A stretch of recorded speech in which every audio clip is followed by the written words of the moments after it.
Welcome to the new episode of the Miles High Pod. This is Miles Monroe Jr., your host. I want to thank everyone for tuning in. My goal and my vision always for this pod is to entertain, educate, and elevate you miles high above your fears, your doubts, and any limitations that you may think exist. But always keep in mind that those limitations are only in your head. All right, this particular episode, I'm super excited about. I get to talk a little business. I think I talked a little business before, but I got to talk business again. That's one of my loves. I love to do it. But man, feeling good again this week. The team is here once again. Everyone looks good and smells good again. Let's keep that up, guys. I was thinking about this week. I was thinking about my love for travel, man. I really, really love to travel. And I think what travel has done for me is it has continued to cause me to be as creative as I am able to be. Traveling allows me to just see things in different ways, see how like other cultures and other persons in different industry do things. When I travel, I'm out of my routine while I'm home, so it forces me to kind of be able to think outside of the box and be able to adapt, into the different countries or the different areas that I'm in. And I've been traveling for a very long time. My dad and the business that he was in, he traveled a lot, and I was able to travel with him. So being able to travel and experience new cultures was good, but I don't think it really changed me until I started to travel by myself. And I started to, when I went off to school, I was there by myself, had to do things for myself. And it just showed me, it gave me a new sense of responsibility. It showed I was able to meet new people, and those persons were able to teach and show me just different ways to think about things, man. Like being from the Bahamas, where I'm from, is such a small country, and Nassau, the capital where I live, the island that I live on, is such a small island, right? And we have this island holds half of the population of the country, but it's still small. And being from here, sometimes the places that we're from, we think is the only thing that exists around us, right? Maybe not nowadays, because I think the world is so much smaller now that technology is advanced to where it is advanced to. But I think for me, when I was younger, I was more of the sense that the bubble that I was in, living in Nassau, being from the Bahamas, going to school, seeing the same friends, and just being here, I figured like, man, this is all the world had to offer. And going away and traveling and just seeing the world and experiencing different cultures, it just helped me. It allowed me to think outside the box in a lot of the things that I want to do, and a lot of the things that I like to do. A lot of my creative ideas come from travel, right? And again, it's because I'm able to just meet so much different people in so much different industries and just learn new things, man. So I want to encourage everyone, if you get the opportunity to travel, do so. Explore Africa tour. I think we're able to explore. That's my wife talking, by the way. I don't know. She just throwing these one-liners out. You could say a full sentence, babe. Plug Explore Africa tour, please. Thank you, my love. I'm gonna get in front of the cameras and to sit on the couch so we could have a conversation at some point, guys. But yeah, we offer these opportunities as a part of our organization for not only for people to travel, but for people to experience different experiences, different cultures, right? And our Explore Africa tour is one of them. Also, our Holy Land Kingdom experience, where we travel to Israel. Like all of these trips and places are places that I've been to and been going to a number of times over the years, and these trips have allowed me to not only build relationships in these areas, but start businesses as well because of those relationships. And it's something that I feel it helps me once I get back home. The way they do business there, I can adapt some of those business principles that they use and try and incorporate those into what we do here in the Bahamas, or what I do here in the Bahamas with the organizations. But travel is great. I know, I'm a newlywed. I don't have any kids, so I know kids kind of dampen or make it a bit difficult to travel. I'm sure my wife and I will understand that aspect of family once we start having kids. You could leave them home. But until that point, I think we're gonna enjoy traveling. Continue to enjoy traveling. I think traveling is a thing that has connected us because she loves to travel just as much as I do. So, we take all the opportunities we get to visit new places and travel to new areas of the world. I think it's fun, and want to encourage you to do that. So if you are able to, you could join us on one of our trips if you don't want to travel by yourself, or if you have family or friends that you can travel with. I would encourage you guys to travel as often as you can, but and go to like far places. Like go to a country that you're uncomfortable going to, countries that you've heard about that may not be safe, quote unquote, because a lot of people think Israel isn't a safe country to go to. I remember when my wife first went to Israel with us, she was like, "Oh, sure, you don't go, all this stuff we hearing in the news." And then she went and realized like it's actually a safe environment, and we're never going to take anyone anywhere that's not safe. But you won't know unless you experience it for yourself, right? I only could tell you so much. I think personal experiences, especially in this light, is what is necessary.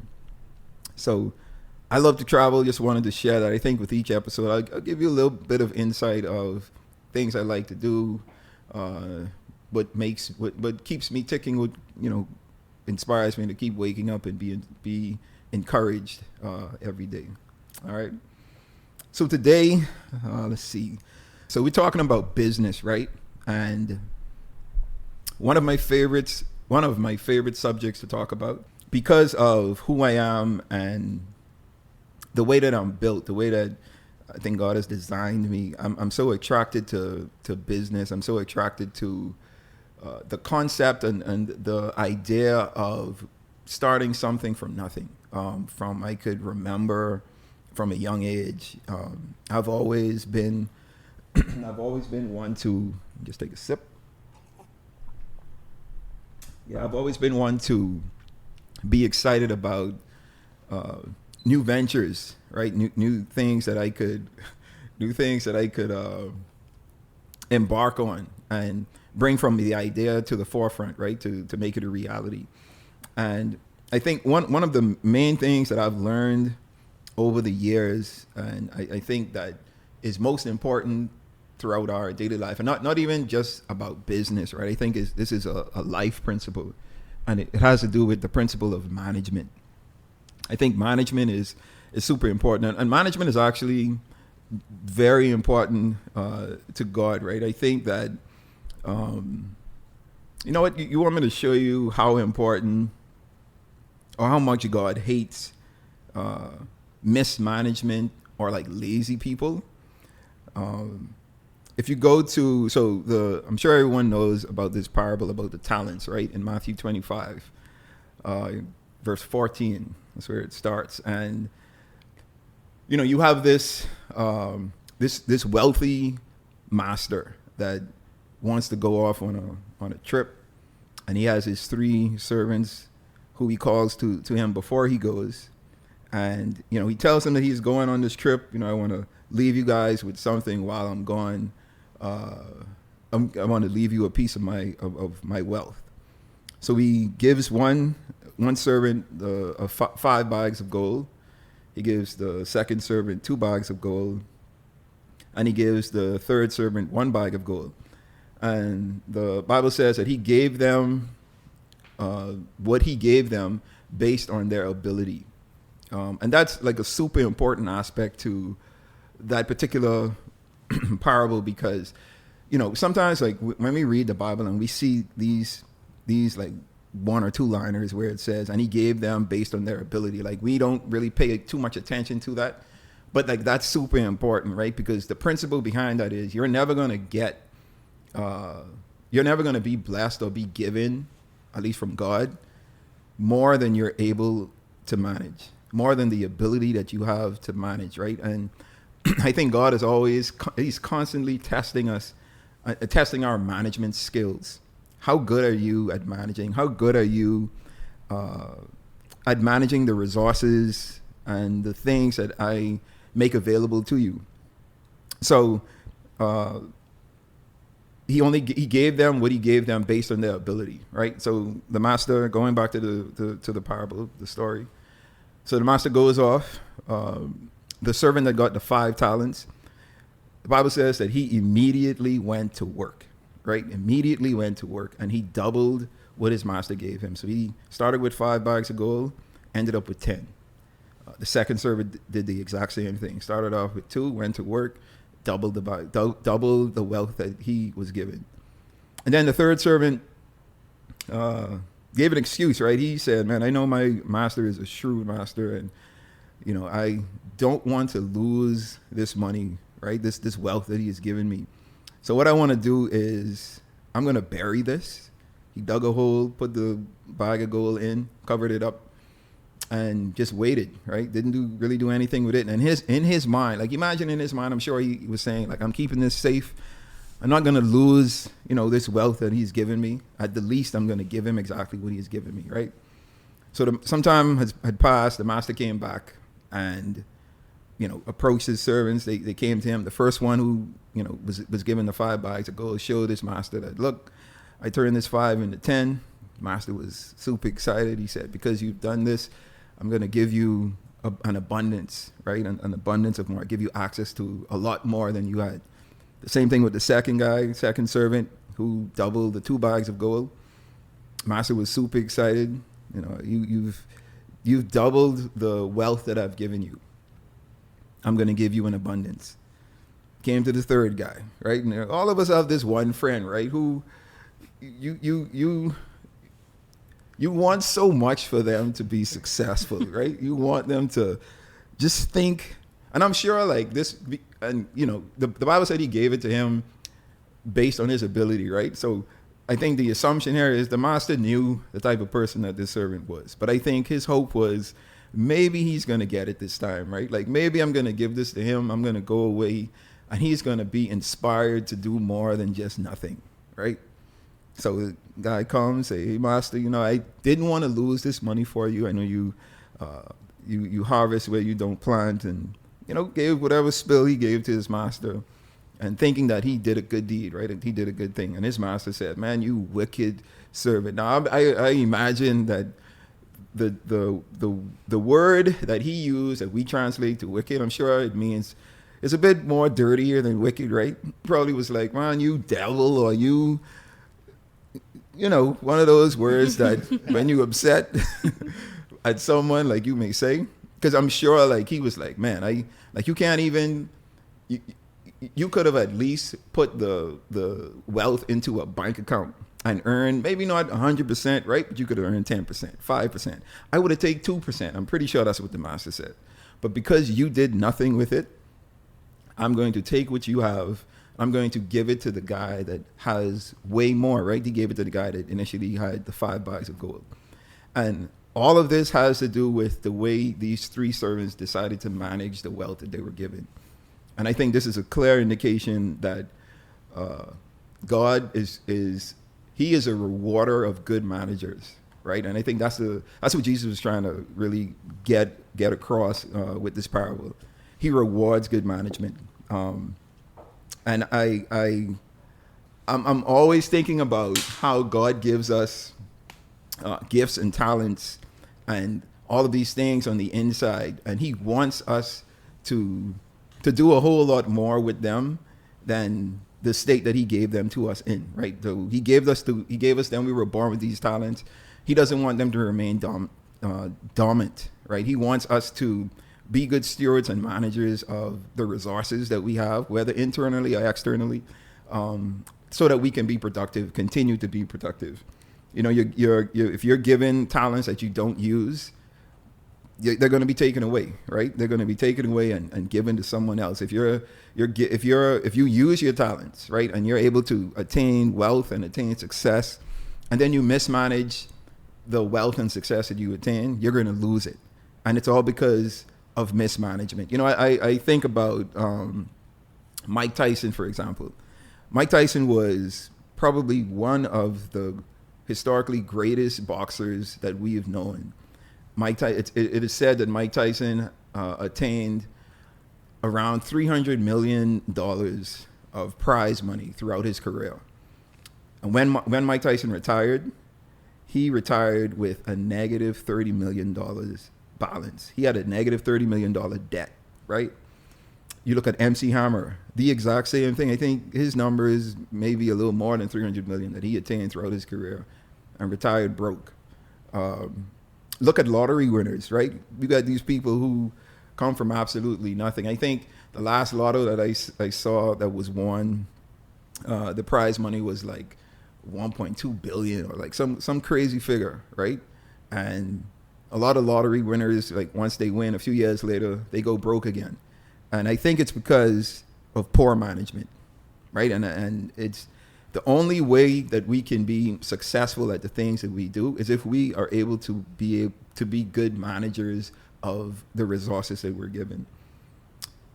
So you don't believe that God really does not like mismanagement? Let me prove it to you. So I want to go back to the beginning, right? Back to Genesis.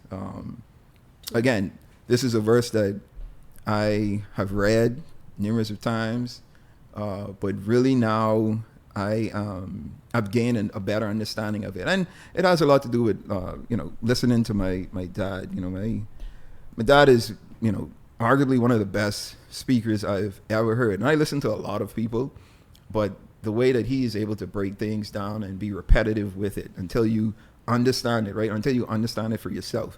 That's what I've been able to do over these years with continuously listening to him. So I would encourage you to download the app, Monroe Global app, if you haven't already. Shameless plug, because all of our content, I think, is beneficial to anyone that is able to listen to it. But back to what I was saying. So let's go to Genesis 2.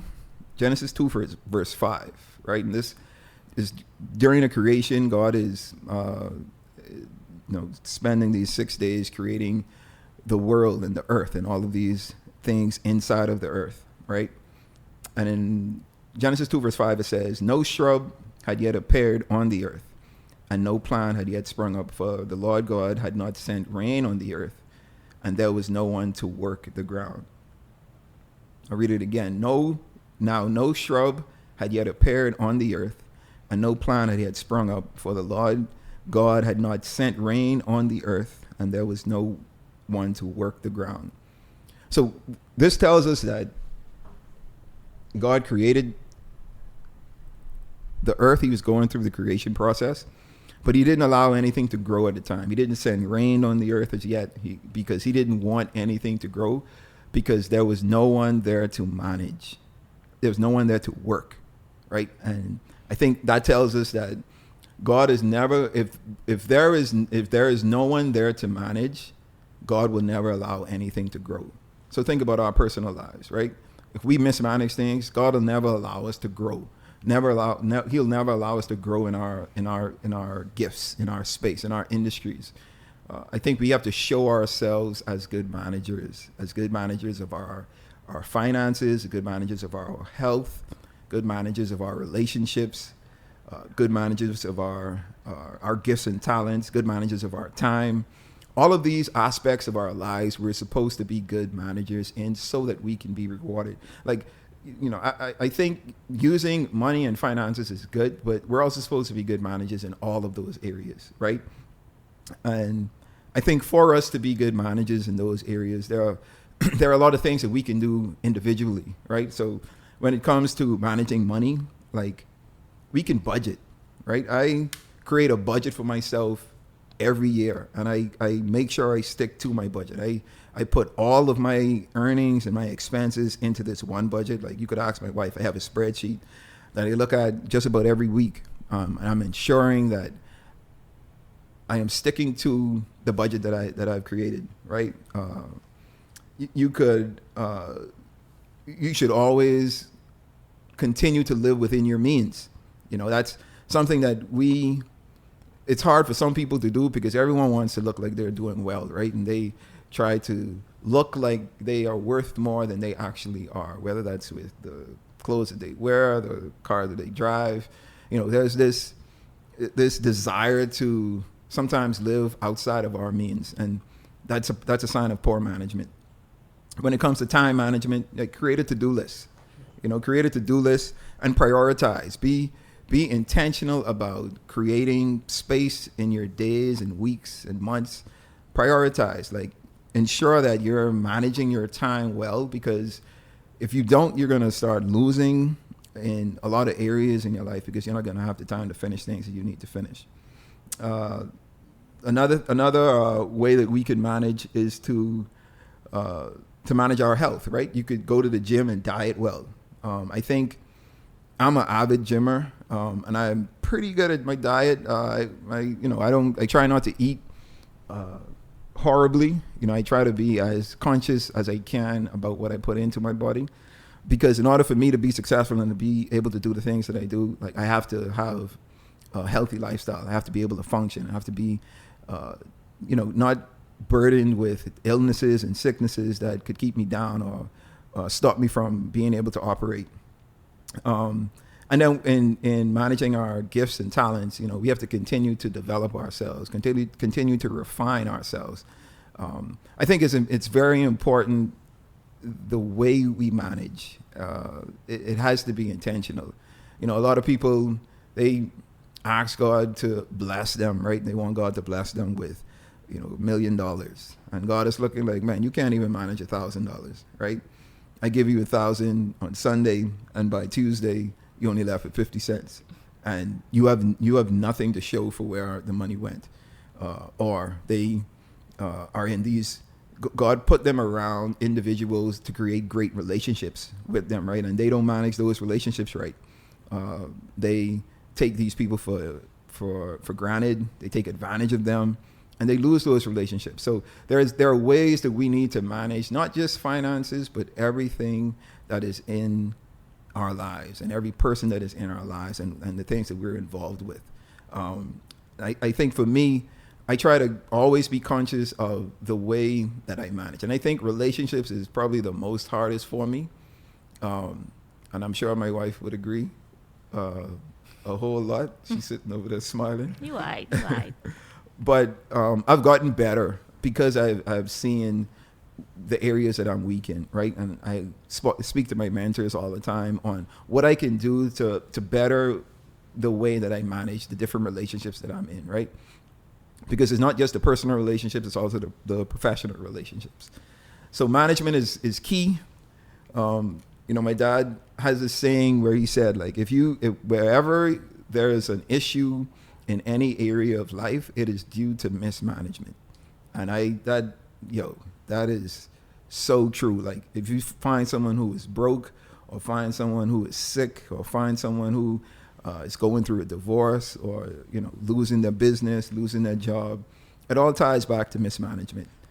So to avoid all of that, to avoid all of those negativity, those negative things, I think we need to focus a lot more on the management side of things. Like, be good managers. Like, regardless of how much you have, right? It could be a little, it could be a lot. I think the better you are at managing what you have, the more trust you will be given, and the more you would be given. Just like the story with the talents, right? These guys that were given these bags of gold. The better you are with the management, you'll be given an abundance more. And I think sometimes God puts these adversities in our lives to test us, right? To see how are you going to manage the situation, and depending on the outcome of that situation, He adds more to us. He wants to continue to help us to develop and build ourselves on a personal level. And I think that it's something that is needed. It's something that we should continue to encourage ourselves to do when it comes to management, because management is super important. And whatever you mismanage, you will lose. Whatever you mismanage, you will lose. My dad said this all the time. He used to tell me this, like, personally, right? We used to have conversations, and he would be like, I may be goofing around, and or spending money on things I shouldn't be spending money on, like a lot of us do. I've always been a sneakerhead. I've gotten better at not buying every sneaker or doubling up on the purchases. I've gotten super better at that. I haven't done that. You sure about that? Look at my wife trying to blast me. Eh? Nah, but I've gotten better at that aspect of my management. But my dad, we used to constantly have conversations about it because he saw me going down a path that wasn't good, right? It was the path of mismanagement, and he was trying to save me. And, just being able to listen to him and ensure that I understand that the most important thing I can do is be a good manager. And I think that started me improving the way that I manage things. It allowed him to trust me with more. And, he gave me a lot more access to things, gave me a lot more freedom to make decisions, because I think I was able to show myself true. Right. And like I said, once you can prove yourself to be a good manager, you'll be trusted with a whole lot more. So management is important. That's the principle of management is something that we should learn at an early age. It's crazy to me. I never had. I think that there was one teacher or one professor at the university that I went to, ORU, that he was the first professor that spoke to me in an educational setting about management. Like I think I learned a good way, like the steps of budgeting that he taught me, or that he taught in that class, I still use today because it was so effective. But that was the first time I ever learned anything about management. I really think management, or a class on management, should start from like high school, right? I think we need to start learning how to manage at an early age. I talk to my wife all the time. Like, once we have kids, like, we're gonna teach them or encourage them to learn how to be good managers, because I think management is key to everything, and it eludes success if done correctly. All right. I think management should be taught even sooner than that, because funny enough, Sharice told us a story how her baby, she was breastfeeding him, and she told him, now today is the cutoff. And then she decided to give him another week, and she told him she will manage. You will only be able to get a sip once a day. And he said, she used to ask him, do you want this sip right now? And he said, no, mommy, I think I'll have my sip later. So he, at his age, had already discovered the principles of management. Right. So I think we could start a little sooner. Yeah, she's talking about a friend of ours, her son. Her son is about 2 years old right now. And even at 2, she's teaching him the principle of management, right? He can't speak like fluent English, but he's understanding how to manage. Okay, I'm only getting one chance to have some breast milk. I need to pick the right time, manage the time that I choose to do that. And it starts. That's where it starts. And I think once you are taught that principle, then you could start applying that into different areas of your life. So that's a great point. Thank you, my love. You're welcome. Chara, a quick question though, towards the parable in regards to gifts, right? What if there's an instance where God obviously has given them the gift, they somehow identify it, but they're unsure just even how to activate it. Mm-hmm. They want to utilize it, but they're just unsure how to go about activating it. Yeah, I think a good thing you can do, or anyone can do, and this pertains to people that has multiple gifts as well, right? So you're multi-talented, multi-gifted, and you don't really know like which gift you should go to, or you don't know how to apply the gift to what it is that you want to do. And what I always tell persons is find the commonality or the common denominator around all of your gifts, right? For me, it was business. So every gift that I had, right? Like, I can play musical instruments. I feel like I'm a good speaker. I love to, I enjoy reading. I enjoy like all of these things that I like doing and that I'm good at, right? I try to tie it all back to business, right? And how can I produce and be productive from a business mindset? But I think finding the thread that connects all of your gifts, or this particular gifts that you're looking for, in the question, how can I incorporate that into what it is that I like to do, or what it is that I'm good at? What am I skilled at? How can I incorporate this particular gift into that? And I think, you take some time and you think about it, you think on that. I think it'll make your ability to use and manage that gift much easier, because it'll become natural because it's something that you're already good at. So that brings us to our milestone section of the show. I wanted to leave this particular milestone with you because it has helped me over the years, especially with the things that I want to do and want to create. I think it's a principle that you can use and apply and remind yourself of on a daily basis. And it reads, believe in yourself first. Everyone else will either get it when you do or get it when everyone else does. Believe in yourself first. Believe the vision that you have. Even if no one else believes it, believe in it first. Because everyone's either going to get it when you get it and understand it and be like, yo, I like what this is, I'm going to join in, or they're going to hop on the bandwagon when everyone else get it.